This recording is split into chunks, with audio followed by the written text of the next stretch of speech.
गायत्री आध्यात्मिक त्रिवेणी है। ओम भूर्भुवः स्वः तत्सवितुर्वरेण्यं भर्गो देवस्य धीमहि धियो यो नः प्रचोदयात्।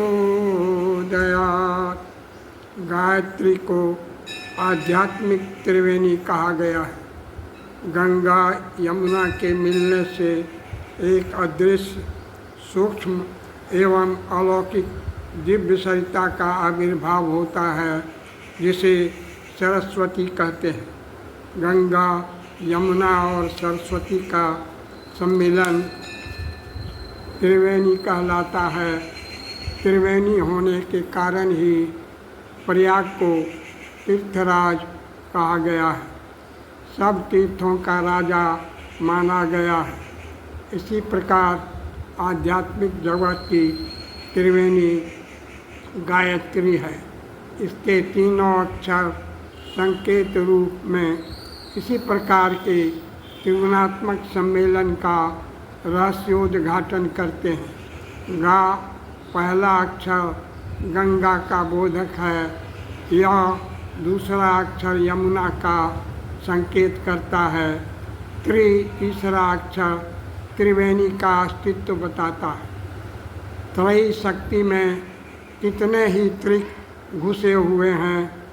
सत्य चित आनंद, सत्य शिव सुंदर, सत्य रज तम, ईश्वर जीव प्रकृति, ऋक यजु साम, ब्राह्मण क्षत्रिय वैश्य, गुण कर्म स्वभाव, शैशव यौवन बुढ़ापा, ब्रह्मा विष्णु महेश, उत्पत्ति वृद्धि नाश, सर्दी गर्मी वर्षा, धर्म अर्थ काम, आकाश पाताल पृथ्वी, देव मनुष्य असुर आदि अग्नित्रिक गायत्री छंद के गर्भ में संपुटित है, जिसमें गहराई तक प्रवेश करके मनन चिंतन परिशीलन रूपी स्नान करने से वैसा ही आध्यात्मिक लाभ प्राप्त होता है, जैसा कि भौतिक जगत में त्रिवेणी के स्नान का पुण्य फल माना गया है। इन तीन अक्षरों के अनेक प्रकार की तीन समस्याएं मनुष्य के सामने प्रवेश करके मनन चिंतन परिशीलन रूपी स्नान करने से वैसा ही आध्यात्मिक लाभ प्राप्त होता है, जैसा कि भौतिक जगत में त्रिवेणी के स्नान का पुण्य फल माना गया है।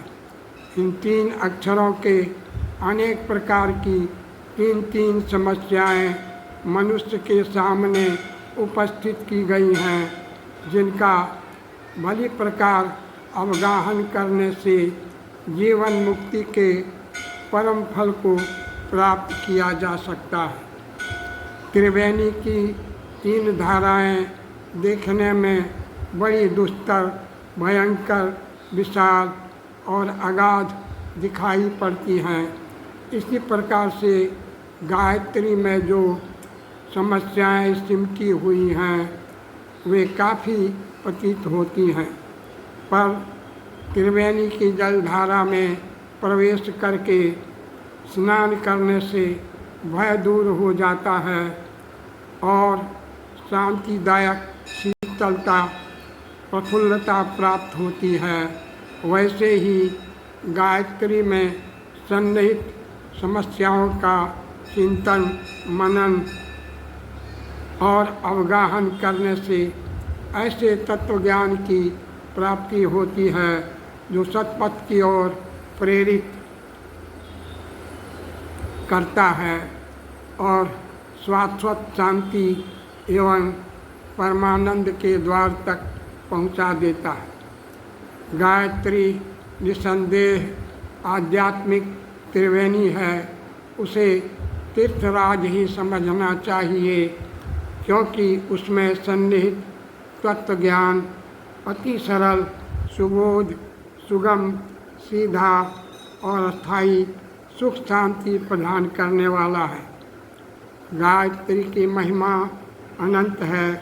वेद पुराण शास्त्र इतिहास ऋषि मुनि गृही विरागी सभी समान रूप से उनका महत्व स्वीकार करते हैं।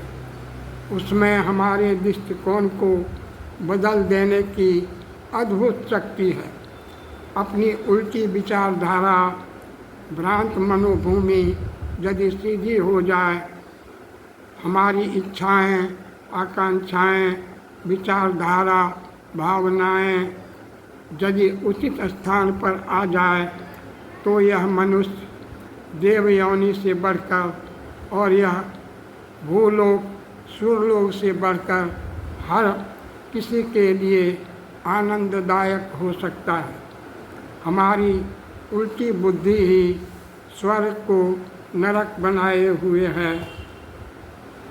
इस विषम स्थिति से उबारकर हमारे मस्तिष्क को सीधा करने की शक्ति गायत्री में है।